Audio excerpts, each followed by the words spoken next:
শুধুমাত্র একটি নদীর পানি প্রবাহ বাড়াতে পারলেই কমবে পুরো দক্ষিণ পশ্চিমাঞ্চলের লবণাক্ততা, বাঁচবে সুন্দরবন। এমন লক্ষ্য নিয়ে সরকার হাজার হাজার কোটি টাকা ব্যয়ে গড়াই নদী খননে একাধিক প্রকল্প হাতে নিলেও কাজ হয়নি কিছুই, উল্টো পকেট ভারী হয়েছে অনেকেরই। প্রকল্পগুলোকে টেকসই উন্নয়নের আওতায় আনার তাগিদ দিয়েছেন নদী বিশেষজ্ঞরা।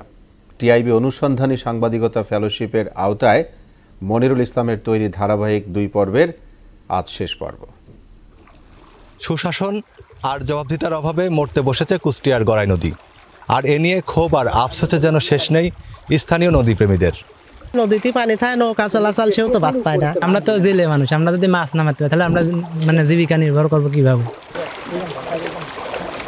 যে নদীতে 20 বছর আগেও চলত লঞ্চ, স্টিমার, পানির তর্জন গর্জনে ঘুমে ব্যাঘাত ঘটত নদী পাড়ের মানুষের, সেই নদীটি আজ মৃতপ্রায়। একাধিক প্রকল্প নেওয়া হলেও অগ্রগতির চিত্র নিম্নমুখী। বিস্তারিত জানতে সাহায্য নেওয়া যাক স্যাটেলাইটের। এখানে দেখা যাচ্ছে 1996 সালের খননের পরের বছর নাব্যতা কিছুটা বেড়েছে। 2000 সালের পরে হাজার কোটি টাকার প্রকল্প নেওয়া হলেও 2009 সালে নদীর পানির প্রবাহ কমে যায় অনেকখানি। 2012 সালে নদীটি আরও সংকুচিত হয়। বর্তমানে কিছুটা অগ্রগতি হলেও কাঙ্ক্ষিত ফলাফল থেকে অনেক দূরে।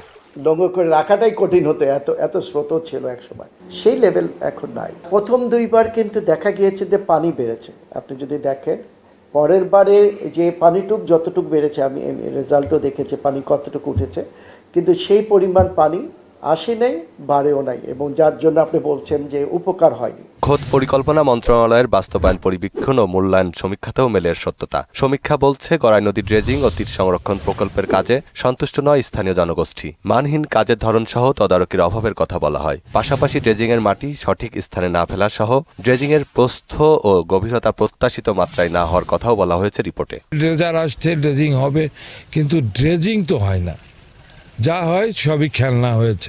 এ নিয়ে স্থানীয় মানুষের প্রতিবাদের মুখে পরের বছর পানি উন্নয়ন বোর্ড বাধ্য হয় নদীর কূলে ফসলি জমিতে পলি ফেলতে। তবে আইএমইডির রিপোর্টে ক্ষতিগ্রস্ত জমির মালিককে ভাড়া দেওয়ার কথা বলা হলেও কোনো অর্থই পায়নি জমি মালিক।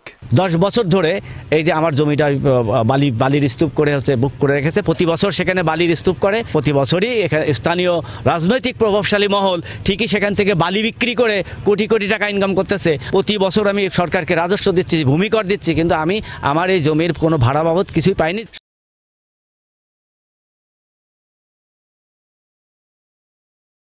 শুধু অপরিকল্পিত প্রকল্পই নয়, নদীমুখী খাল দখলের কারণেও পানির স্বাভাবিক প্রবাহ বাধাগ্রস্ত হচ্ছে। গড়াইমুখী 25 খাল দখল হওয়ার কারণে লোকালয়ের পানি নদীতে আসতে পারছে না বলে অভিযোগ করলেন পরিবেশবিদরা। প্রত্যেকটা নদীর উৎস মুখকে সিলিং করে দেওয়া হয়েছে, এমনকি কংক্রিট দিয়ে, অর্থাৎ ইট, বালু, লোহা দিয়ে এইটাকে দখল করে এমনভাবেই মানুষ ভোগ করছে যে বৃষ্টির পানি যেমন ওইটা বেয়ে নদীতে যাইতে পারে না। তারপরও রয়েছে বালুখেকোদের আগ্রাসন।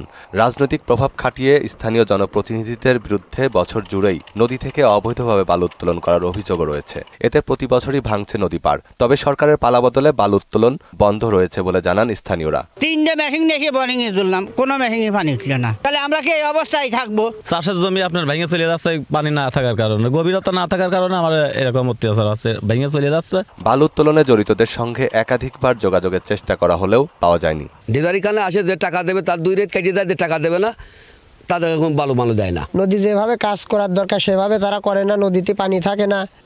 বৈষম্যহীন বাংলাদেশ বিনির্মাণের অংশ হিসেবে জনস্বার্থ প্রকল্পগুলো টেকসই উন্নয়নের আওতায় আনার তাগিদ দিয়েছেন অর্থনীতিবিদ ডক্টর মাহফুজ কবির। আমাদের যে টেকসই উন্নয়ন লক্ষ্যমাত্রা সেটার সঙ্গে সংযুক্ত করেই আসলে প্রকল্পগুলো নেওয়া দরকার, এবং নদীর সঙ্গে জড়িত যে সমস্ত প্রকল্পগুলো রয়েছে সেগুলো কিন্তু পারফরমেন্স অডিট সেভাবে করা হচ্ছে না, যার ফলে এই হাজার হাজার কোটি টাকার প্রকল্প নেওয়া হচ্ছে কিন্তু আসলে কি হচ্ছে সেটা আমরা জানতে পারছি না। আমি মনে করি যে ইমিডিয়েটলি নদী খননের বিশেষ করে যে প্রকল্পগুলো রয়েছে তো সেগুলোর পারফরমেন্স অডিট দরকার। গড়াই নদী খননে অনিয়মে জড়িতদের বিরুদ্ধে ব্যবস্থা নেওয়া প্রসঙ্গে পানি সম্পদ উপদেষ্টা বলেন, খননে অনিয়ম দুর্নীতি থাকলে তাদের বিরুদ্ধে ব্যবস্থা নেওয়া হবে। এখন থেকে যেই প্রকল্পগুলো হবে সেই প্রকল্পগুলো সরকারের একটা অ্যাসেসমেন্ট প্র্যাকটিস আছে, ওইটা করার পরে একটা কমিটি করা হয়েছে, যেই কমিটিতে স্থানীয় উপকারভোগী থাকবে, একজন শিক্ষক প্রতিনিধি থাকবে, একজন স্থানীয় প্রতিনিধি থাকবে, তাছাড়া সরকারের কিছু প্রতিষ্ঠান, এবং ওই কমিটির সভাপতি হবেন হচ্ছে দেশের কোনো একজন গ্রহণযোগ্য ব্যক্তি।